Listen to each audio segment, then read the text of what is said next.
আমরা জানি অনেক সময় আমাদের শরীরে বিভিন্ন ধরনের হরমোন রয়েছে এবং সেগুলো বিভিন্ন ধরনের গুরুত্বপূর্ণ কাজ সম্পাদন করে থাকে। সেক্ষেত্রে হরমোনজনিত কিছু অসুখ বিসুখ আছে যেগুলোতে আমরা জানি যে এই ইলেকট্রোলাইট ইমব্যালেন্স হতে পারে, সেই বিষয়ে যদি আমাদের একটু বলেন। হ্যাঁ, আমরা আসি ধরেন থাইরয়েড থেকে। থাইরয়েডের যদি কম কাজ করে, যাকে আমরা বলি থাইরয়েড হরমোন বের হচ্ছে না পরিমাণ মতো, হাইপোথাইরয়েডিজম হলে সেখানে সোডিয়াম কমে যেতে পারে। তো সোডিয়াম কমে গেলে তখন আমরা যদি থাইরক্সিন বলে যে হরমোনটা বাইরে থেকে দেই, তাহলে তো ধীরে ধীরে থাইরক্সিনের প্রভাবে সোডিয়ামটা আবার কারেক্ট হয়ে যায়। সেই জন্য আলাদা করে আবার সোডিয়ামটা তাড়াতাড়ি কারেক্ট করার দরকার নেই, থাইরক্সিন দিলে আস্তে আস্তে কারেক্ট হয়। এবার ধরেন অ্যাড্রিনাল গ্ল্যান্ড, আমাদের যে কিডনির উপরে যে গ্ল্যান্ডটা আছে, খুবই উপকারী, খুবই দরকারি, এবং সেই যে হরমোন বের হয় এখান থেকে সেটাকে বলে কর্টিসল। আরও হরমোন আছে, একটা ইম্পর্টেন্ট হরমোন কর্টিসল। যে কর্টিসল যদি বের না হয় তাহলেও সোডিয়াম কমে যায়, তখন ব্লাড প্রেশার কমে যায়, তারপর মানুষের রং কালো হয়ে যেতে থাকে এবং শরীর খুব খারাপ থাকে। তখন আমরা যদি বের করতে পারি যে তার অ্যাড্রিনাল গ্ল্যান্ডে সমস্যা আছে, তাহলে আমরা যদি বাইরে থেকে তাকে কর্টিসল, প্রেডনিসোলন কিংবা কর্টিসল দেই, স্টেরয়েড জাতীয় যে ওষুধগুলো রয়েছে স্টেরয়েড দেই, তাহলে দেখা যাবে যে এই যে সোডিয়াম যে ইমব্যালেন্সটা ছিল সেটা কারেক্ট হয়ে যায় এবং পটাশিয়ামও ঠিক হয়ে আসে।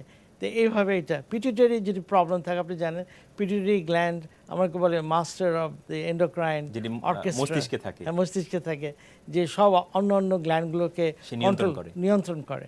তো পিটুইটারি গ্ল্যান্ড যদি কাজ না করে ঠিকমতো, আমরা সেটাকে বলি হাইপোপিটুইটারিজম। হাইপোপিটুইটারিজমেও সোডিয়াম কমে যেতে পারে। তখন আমরা যদি ডিটেক্ট করতে পারি যে তার হাইপোপিটুইটারিজম আছে কোনো কারণে, তখন ওটা রিপ্লেসমেন্ট থেরাপি আমরা বলি, ওগুলো দিলে তাহলে সে আপনার সোডিয়াম পটাশিয়াম ব্যালেন্সটা ফিরে পায়। এটা একটা, এগুলো হলো এন্ডোক্রাইন সমস্যার জন্য যেগুলো হয়। তারপরে একটা যে ওর অ্যাড্রিনাল গ্ল্যান্ড থেকে একটা হরমোন আসে অ্যালডোস্টেরন বলে, যেটা বেশি আসলে প্রেশার বেড়ে যায়। হ্যাঁ, তখন ওই পটাশিয়াম কমে যায়। তখন আমরা যদি ডিটেক্ট করতে পারি যে তার অ্যাড্রিনাল গ্ল্যান্ডে কোনো টিউমার আছে কিংবা বেশি কাজ করছে অ্যাড্রিনাল গ্ল্যান্ডটা, তখন আমরা ওই মানে অ্যাপ্রোপ্রিয়েট ট্রিটমেন্ট দেওয়ার পড়লে পটাশিয়ামটা আর কমে না, হ্যাঁ, মানে ঠিকই থাকে, নর্মালে চলে আসে। সেই হিসাবে আমরা এন্ডোক্রাইন যেসব প্রবলেম আছে সেগুলো আমরা অ্যাড্রেস করি। এন্ডোক্রাইন গ্ল্যান্ডের অ্যাবনর্মালিটির জন্য, যদি ফাংশনের অ্যাবনর্মালিটির জন্য যদি ইলেকট্রোলাইট ইমব্যালেন্স হয়, সেগুলো একটু ভালোভাবেই কারেক্ট করা যায় আসলে।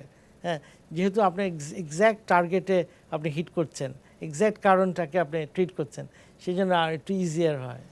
সেক্ষেত্রে এই সাধারণ বা পরিচিত অসুখ বিসুখ যেগুলো রয়েছে সেগুলো হওয়ার পরে মানে কি কি উপায় অবলম্বন করলে আসলে আমরা এই ইমব্যালেন্সটা প্রতিরোধ করতে পারি? সবচেয়ে মানে আমাদের দেশে সবচেয়ে ইম্পর্টেন্ট হলো ডায়রিয়া, এই যে পাতলা পায়খানা। বারবার পাতলা পায়খানা হলে শুধু যে মানে শরীর থেকে পানি চলে যাচ্ছে তা না, তার সাথে প্রয়োজনীয় পদার্থগুলো যেমন সোডিয়াম, পটাশিয়াম, বাইকার্বনেট এগুলো চলে যায়, এবং তখন দেহে বিভিন্ন রকম ইমব্যালেন্স তৈরি হয়। এবং সেই জন্য আমরা যে আজকে আমাদের দেশে সবচেয়ে ইম্পর্টেন্ট যেটা বের হয়েছে সেটা ওরাল স্যালাইন।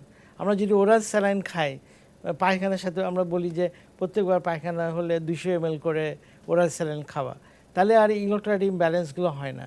এবং আইসিডিডিআরবি আমাদের যে কলেরা হাসপাতাল, সেখানে ওরা শুধু ওরাল স্যালাইন দিয়েই ডায়রিয়াটা ট্রিট করে ফেলে, এবং যে ইমব্যালেন্সটা হয় ইলেকট্রোলাইট, ওটাও ওই ওরাল স্যালাইন দিয়ে ওরা মানে ট্রিট করতে পারে, ম্যানেজ করে ফেলে। ওদের বড় বড় ওষুধ, অনেকগুলো ওষুধ দিতে হয় না। আমরা এই জন্য বাসায় মানে ডায়রিয়া হলে, বারবার পায়খানা হলে ওরাল স্যালাইন আমরা যদি দিতে পারি, তাহলে হচ্ছে ইমব্যালেন্সটা মানে মিটে যায়, এবং তখন রোগী অত দুর্বল ফিল করে না এবং শরীরের সেই ইলেকট্রোলাইট ব্যালেন্সটা ফিরে আসে। এটা একটা হলো ইম্পর্টেন্ট। আর দ্বিতীয় হলো যে আমাদের চেষ্টা করতে হবে যাতে আমরা আজে বাজে জিনিস না খাই, বাইরের জিনিস না খাই, মানে বাসি জিনিস না খাই, যাতে আমাদের এই ডায়রিয়াগুলো না হয়। হ্যাঁ, এটাও খেয়াল রাখতে হবে যে মানে পানি গরম করে খাওয়া, ফুটের খাওয়া, বিশুদ্ধ পানি করা খুবই ইম্পর্টেন্ট। এটা হলো গেল ইয়েতে। আর সেকেন্ড হলো যে ওষুধের ব্যাপারেও ডাক্তারের কাছে গেলে বলতে হবে যে আমরা এই ওষুধগুলো খাচ্ছি, এই ওষুধের জন্য কোনো প্রবলেম হচ্ছে নাকি, সেগুলো আমরা ডিটেক্ট করতে পারি। কিন্তু সবচেয়ে ইম্পর্টেন্ট যেটা ডায়রিয়াতে, সেটা হলো যে ওরাল স্যালাইন। ওরাল স্যালাইন সত্যি মানে একটা অত্যন্ত উপকারী মানে ওষুধ বলতে পারেন, হ্যাঁ, এবং এটা অনেক মৃত্যু থেকে মানুষকে রক্ষা করে এবং খুব সহজলভ্য এবং সহজলভ্য। যেটি খুব সহজেই এই হ্যাঁ। গুরুত্বপূর্ণ সমস্যাটি হ্যাঁ। তৈরি করা থেকে প্রতিরোধ করতে পারে। জি, যেটা সমস্যা হয় ডায়াবেটিক পেশেন্টদের ক্ষেত্রে, কারণ ওরাল স্যালাইনের সোডিয়াম পটাশিয়াম ঠিকই থাকে, এছাড়া থাকে গ্লুকোজ। কিন্তু ডায়াবেটিক পেশেন্টরা অনেক সময় ওরাল স্যালাইন খেলে সুগারের মাত্রা বেড়ে যেতে পারে, সেদিকে একটু লক্ষ্য রাখতে হবে।